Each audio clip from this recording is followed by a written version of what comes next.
Hey, what's happening Hi. here? Hi. Crawling around.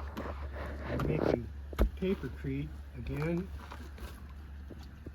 And papercrete, just a way for me to use all of my paper waste, which is a lot. When you start not throwing it away, it's like builds up really quick.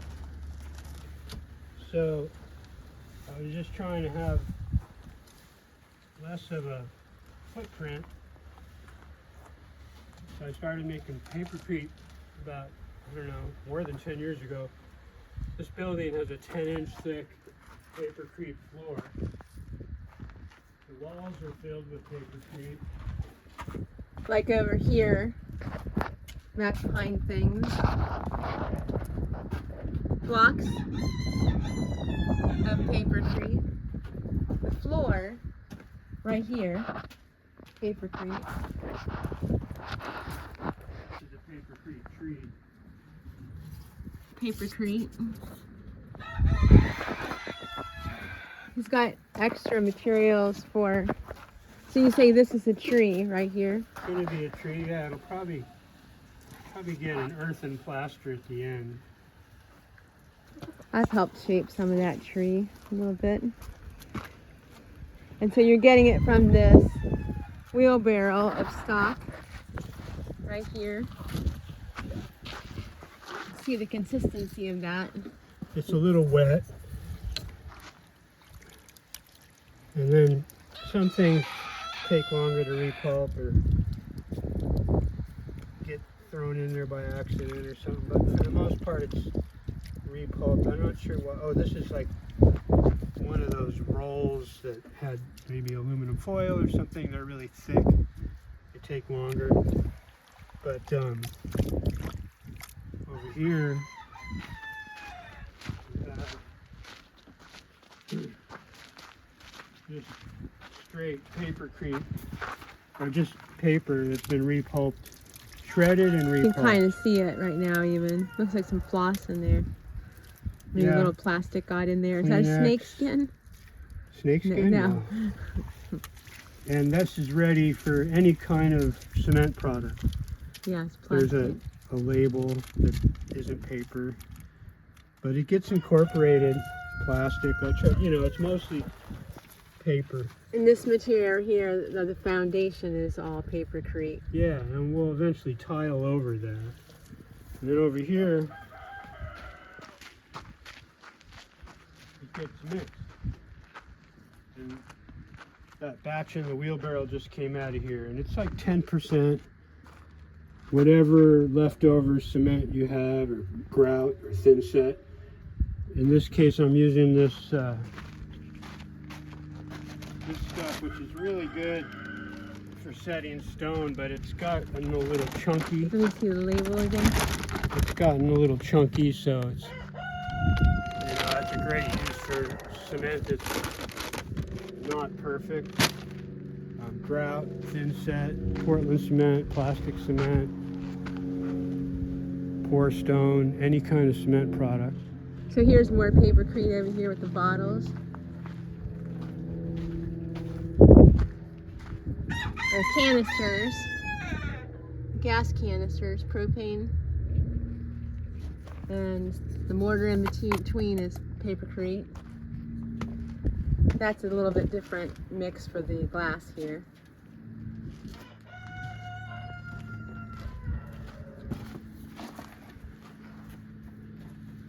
Very workable. So this is a tree, trunk of a tree here. And then if I pan back, you'll see more of the building where this tree into those logs the tree will get blended into the logs, and then it finishes with some real branches up top. This is called the Papercrete Palace. And we have gardens around it, and then we have our little cochin chickens in a little coop inside there. They're getting a break from their amorous male rooster. And a little garden, fig tree, Nicotiana glauca, peas, carrots, cilantro, beans coming on. There's amaranth planted over there, but not showing yet.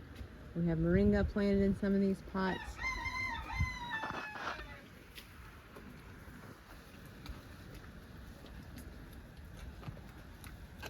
How long does that take to dry? Would you say when you put it on in layers like that? It dries really slow and it shrinks a lot. So, like when I'm putting it in walls or making blocks, I'll come back and compact it. But after about, well, it depends on the weather. Like if it's really cold, it takes weeks and weeks. But if it's hot, probably a week.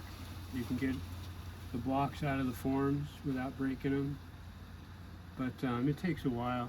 Got to be patient. But we've got hundreds of blocks, and there's that wall over there is made with blocks.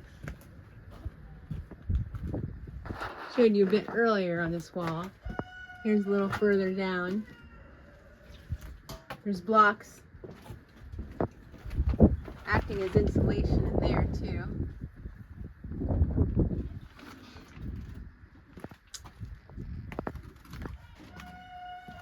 And So it's got a really high thermal mass, a high R value. Critters don't seem to like it. I haven't seen any critters in it. critters meaning rodents and Ants, mice. Haven't seen any of that. Fireproof. You can sit here with a torch on it.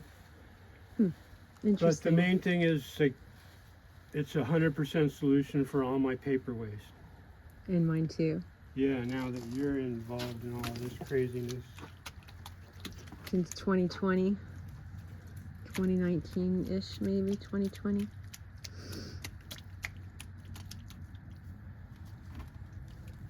Well, I'll take you over and you can look at the little pile of blocks. You can see them a little more clearly. Over this way.